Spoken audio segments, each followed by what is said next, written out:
வணக்கங்க. இன்னைக்கு நாம டிஎன்பிசியோடைய குரூப் 1 குரூப் 2 உடைய டிஸ்கிரிப்டிவ் டைப் டெஸ்ட்ல டெய்லி டெஸ்ட் நம்பர் 20க்கான டாபிக்ஸ் தான் பார்க்க போறோம். இன்னையோட நம்ம 100 டாபிக்ஸ் கவர் பண்றோங்க. 20 டேஸ் கவர் பண்றோம். 20 மெயின்ஸ் கொஸ்டின்ஸ் நம்ம கவர் பண்றோம். ஸோ இதை கன்சிஸ்டன்சியோட எழுதிருந்தீங்கன்னா உங்களுக்கே ஒரு சாட்டிஸ்ஃபேக்ஷன் வரும். அண்ட் கன்சிஸ்டன்சியோட இந்த டெஸ்ட்டை எழுதுங்க. First one, Ramsar convention. இந்த டாபிக் பொறுத்த வரைக்கும் இதுலேருந்து என்னென்ன எடுக்கணும் அப்படின்னா என்னென்ன இன்ஃபர்மேஷன்ஸ் கலெக்ட் பண்ணுவோம், புக்லேயே இருக்கு இதெல்லாம். இந்த கன்வென்ஷன் அப்படிங்கிறது எதை பற்றியது? இந்த கன்வென்ஷன் எந்த வருஷம் கொண்டு வந்தார்கள்? இந்த பிளேஸ் ராம்சர் அப்படிங்கிற பிளேஸ் எங்க இருக்கு?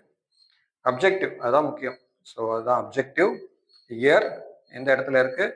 அப்படி வெட்லேண்ட்ஸ்லாம் ப்ரொடெக்ட் பண்றோம் அப்படின்னா வெட்லேண்ட்ஸ் பொறுத்த வரைக்கும் நம்ம ஏன் ப்ரொடெக்ட் பண்ணணும்?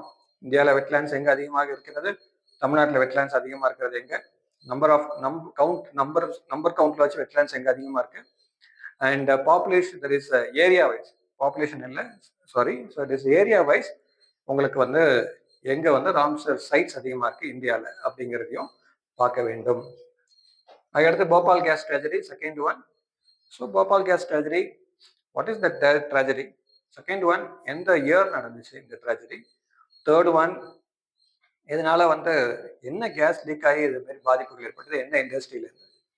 அதனுடைய இது இண்டஸ்ட்ரியல் டிசாஸ்டர் அப்படின்னா இது எந்த அளவுக்கு இம்பாக்டை கொடுத்துச்சு அப்படிங்கிறத மட்டும் பார்த்தால் போதும். தென் 5-year பிளான் சீரியஸ்ல 9th 5-year plan. So 9th 5-year பிளான்ல objective, year, then target, achieved எவ்வளோ பண்ணோம், அவர் நம்மளுடைய தீம் என்ன, இந்த 5-year பிளானுடைய தீம் என்ன?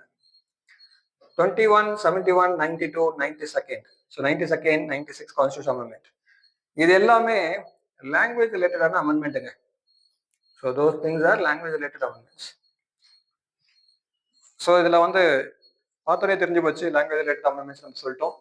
21st அமெண்ட்மெண்ட் என்ன லாங்குவேஜ் ஆட் பண்ணோம்? 72nd ஃபர்ஸ்ட் அமெண்ட்மெண்ட் மூலமா என்ன லாங்குவேஜ் ஆட் பண்ணோம்? 92nd அமெண்ட்மெண்ட் மூலமா எந்த லாங்குவேஜ் ஆட் பண்ணோம்? 96th அமெண்ட்மெண்ட் மூலமா எந்த லாங்குவேஜ் ஆட் பண்ணோம்? அமெண்ட்மெண்ட்ஸ் படிக்கும்போது இந்த மாதிரி ஒரு போல இருக்கக்கூடிய அமெண்ட்மெண்ட்ஸ் எல்லாம் சேர்த்து படிச்சீங்க அப்படின்னா it will be easy, right? அதுக்கடுத்து ஸ்கந்தகுப்தா. எப்பயுமே நம்ம சொல்லியிருக்கோம், இட் இஸ் ஃப்ரீடம் ஃபைட்டர்ஸாக இருந்தாலும் சரி, ஹிஸ்டரியில் இருக்கக்கூடிய பர்சனாலிட்டிஸாக இருந்தாலும் சரி, கிங் அண்ட் எம்பரர்ஸாக இருந்தாலும் சரி, ஃபர்ஸ்ட் இடத்துல ஸ்கந்தகுப்தா அப்படின்னா எந்த டைனஸ்டியில் வருவார், எந்த எம்பையர்ல வருவார், எந்த பீரியட்ல ரூல் பண்ணாரு, எந்த பகுதியை ரூல் பண்ணாரு, ஸ்பெஷல் நேம்ஸ், இவருடைய பீரியட்ல வார் எதுவும் நடந்துச்சா அப்படிங்கிறது பார்க்கணும். தென் அவருக்கு ஏதோ ஸ்பெஷல் டைட்டில்ஸ் எதுவும் கொடுத்தார்களா அப்படின்னு பார்க்கணும்.